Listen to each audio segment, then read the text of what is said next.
नमस्कार, मैं राशि। आप देख रहे हैं सी न्यूज़ भारत। वक्त हो चुका है यूपी बुलेटिन का। इस यूपी बुलेटिन में बात करेंगे एटा की, जहां आगामी त्योहारों की तैयारियों का जायजा लिया गया। साथ ही चर्चा करेंगे कन्नौज की, जहां दुर्गा पूजा की अष्टमी पर एडीजे लवली पहुंची काली दुर्गा के मंदिर। साथ ही चर्चा करेंगे कानपुर की, जहां कानपुर आईआईटी की छात्र ने किया सुसाइड। ऐसी तमाम खबरों पर करेंगे विस्तार से चर्चा।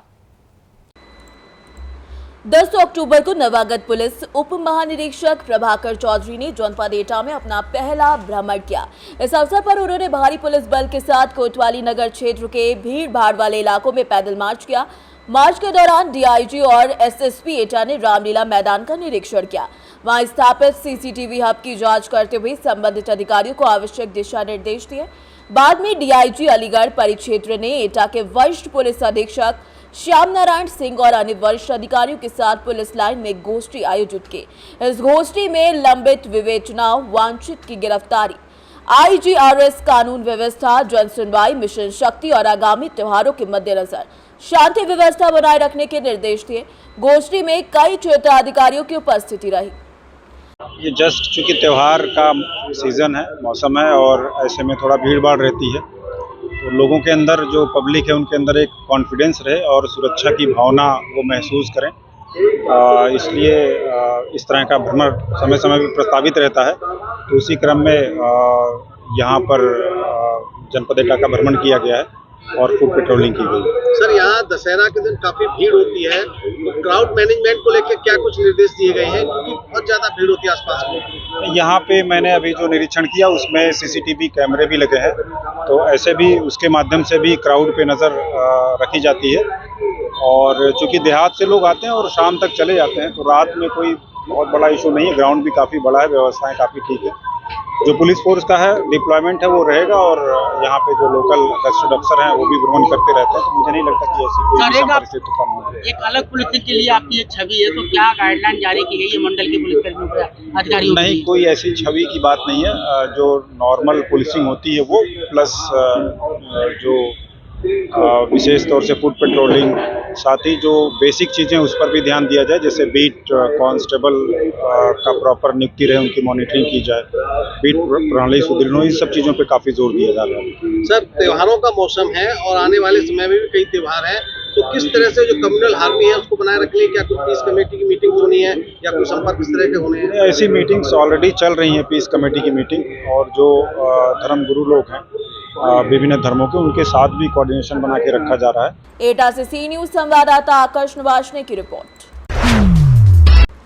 खबर कन्नौज से, जहां दुर्गा पूजा की अष्टमी पर एडीजी लवली जायसवाल काली दुर्गा मंदिर पहुंची। बेटों के साथ दुर्गा पंडाल एडीजी ने पहुंचकर दीप प्रज्वलित कर मां दरबार में अनावरण किया।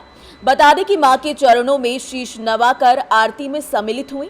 बेटों के साथ पूजन अर्चन कर मां की आरती उतारी। काली दुर्गा की मशहूर संगीतमय आरती में हजारों भक्त सम्मिलित हुए। वहीं नवमी पर काली दुर्गा मंदिर में भव्य आयोजन भी किया जाएगा और रात भर मां के भजनों का जागरण होगा। मंत्री असीम अरुण सहित कई जनप्रतिनिधि इस आयोजन में शामिल हो सकते हैं।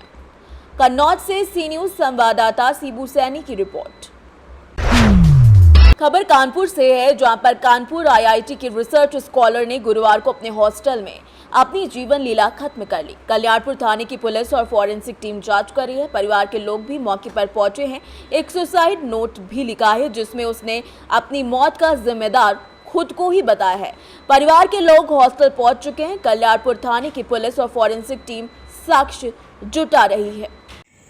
थाना कल्याणपुर क्षेत्र अंतर्गत स्थित आईआईटी कानपुर के सुरक्षा प्रशासन द्वारा यह सूचना दी गई कि एक शोध छात्रा के द्वारा फांसी लगा करके सुसाइड कर लिया गया है। इस सूचना पर मौके पर पुलिस बल व फील्ड यूनिट ने पहुंचकर वीडियोग्राफी के तहत संपूर्ण आवश्यक विधिक कार्रवाई की गई।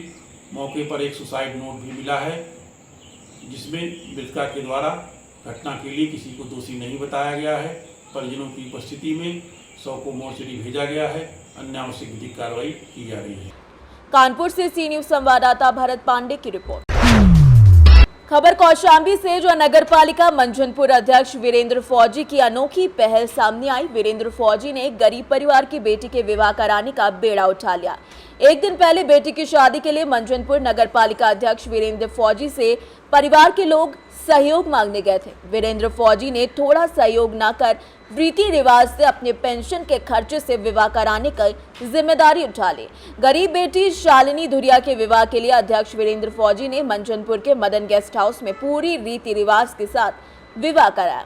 नगर पालिका अध्यक्ष वीरेंद्र फौजी ने इस मौके पर कहा कि पैसे के अभाव में किसी की भी बेटी बहन के विवाह में कोई अड़चन नहीं आनी चाहिए। कौशाम्बी से सी न्यूज संवाददाता नवदीप त्रिपाठी की रिपोर्ट। खबर सीतापुर से, जहां गन्ना समिति चुनाव को लेकर गोरिया डायरेक्टरी क्षेत्र की महिला आरक्षित सीट पर विवाद सामने आया। एक महिला डेलीगेट जो अकेली उम्मीदवार है, उसको वकीलों के साथ मिलकर अपना पर्चा दाखिल करना पड़ा, लेकिन उन्हें धमकी मिली कि उनका पर्चा दबाव में आकर खारिज किया जा सकता है। भाजपा के नगर महामंत्री विक्रम सिंह पर आरोप है कि उन्होंने गेट के बाहर रोककर महिला को धमकाया और कहा कि उनका पर्चा खारिज कर दिया गया है। महिला डेलीगेट ने स्पष्ट किया कि अगर उनका पर्चा जबरदस्ती खारिज किया गया तो वो इस मामले में हाईकोर्ट का रुख करेंगी। आज आप डायरेक्टरी का पर्चा दाखिला करने गए थे, क्या हुआ पूरा मामला? आज डायरेक्टरी का हमारी माता जी डायरेक्टरी का अपने समर्थकों और पुस्तकावकों के साथ पर्चा जमा करने गई थी। यहाँ पे एडवोकेट विक्रम जो कि भाजपा के नगर मंत्री हैं, उनके द्वारा हमको रोका गया, उसके बावजूद धमकाया गया, उसके बावजूद किसी तरीके से हम लोगों ने पर्चा जमा कर दिया। अगर उसके बाद से विक्रम जी द्वारा हम लोगों को लगातार हमको धमकियां मिल रही हैं कि पर्चा वापस ले लो, नहीं तो प्रशासन द्वारा मैं आपका पर्चा खारिज करवा दूंगा। क्या लगता है आपको खारिज हो जाएगा आपका पर्चा? सब कुछ फोटो कापी है, रसीद है पर्चे की मेरे पास, सब तथ्य पूरा पर्चा हमारे पास फोटो कापी रखा हुआ है। अगर ऐसा कुछ कृत्य शासन द्वारा किया जाता है तो मैं उच्च न्यायालय में जाने के लिए बाध्य होऊंगा। क्या लगता है यहाँ के किसी अधिकारियों को आपने अभी तक शिकायत की है इस बात की? नहीं, अभी तो अधिकारियों से हमने नहीं शिकायत की है। अभी शाम को तो वहीं से मैं निकला हूँ। सीतापुर से सी न्यूज संवाददाता शारिक खान की रिपोर्ट। खबर सोनभद्र से, जहां जिले के ओबरा में बन रहे 1332 मेगावाट बिजली परियोजना में उस वक्त हड़कंप मच गया जब 4 महीने के वेतन भुगतान को लेकर मजदूरों ने काम ठप कर दिया।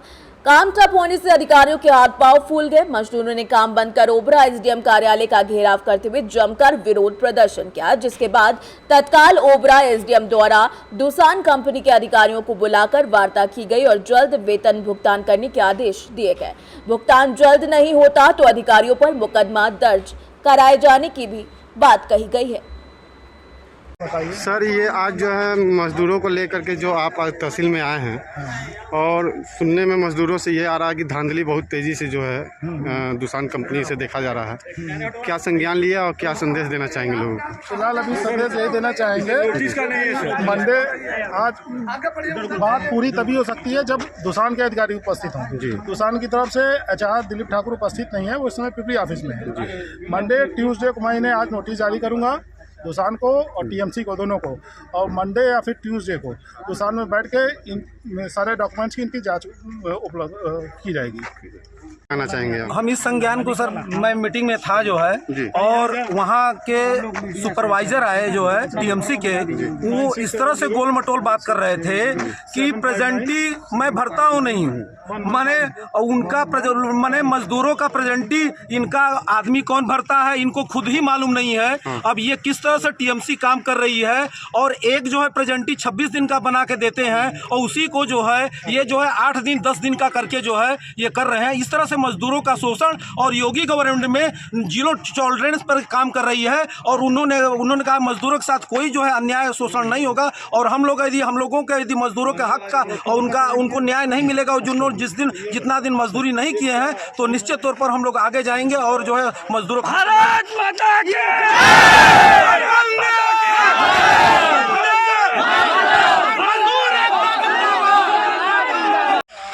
आज जो है श्रम विभाग के अधिकारी आए थे, आप क्या कहना चाहेंगे उसके पीछे? देखिए, श्रम विभाग के अधिकारी जो आए हैं इन्होंने आश्वासन दिया है कि मजदूरों का जो गड़बड़ी हुआ है अटेंडेंस में आने चीज़ों में, उसको हम देखेंगे, नोटिस जारी करेंगे दूसान को, और इसको यदि 2-3 दिन 5 दिन का मौका है जो करना हो कर लेंगे अपने स्तर से, तो हम लोग आगे भी बढ़ने का प्रयास करेंगे। यदि यहाँ से हमारी समस्या का समाधान नहीं होगा तो ऊपर भी अधिकारी हैं, उनसे भी हम बात करेंगे। एसडीएम साहब का क्या संज्ञान? एसडीएम साहब आश्वासन दिए हैं और श्रम विभाग भी आश्वासन हमको दिया है कि मजदूरों का हित हम हर हाल में करेंगे, इनका नुकसान नहीं होने देंगे। लेकिन इन केस यहाँ से कोई मामला गड़बड़ होता है, नहीं करना चाहते हैं या करने में ढीलाहवाली करते हैं तो हम उससे। सोनभद्र से सी न्यूज संवाददाता कुमधर चौधरी की रिपोर्ट। फिलहाल के लिए इस यूपी बुलेटिन में बस इतना ही। देश दुनिया की बाकी खबरों के लिए आप देखते रहिए सी न्यूज भारत।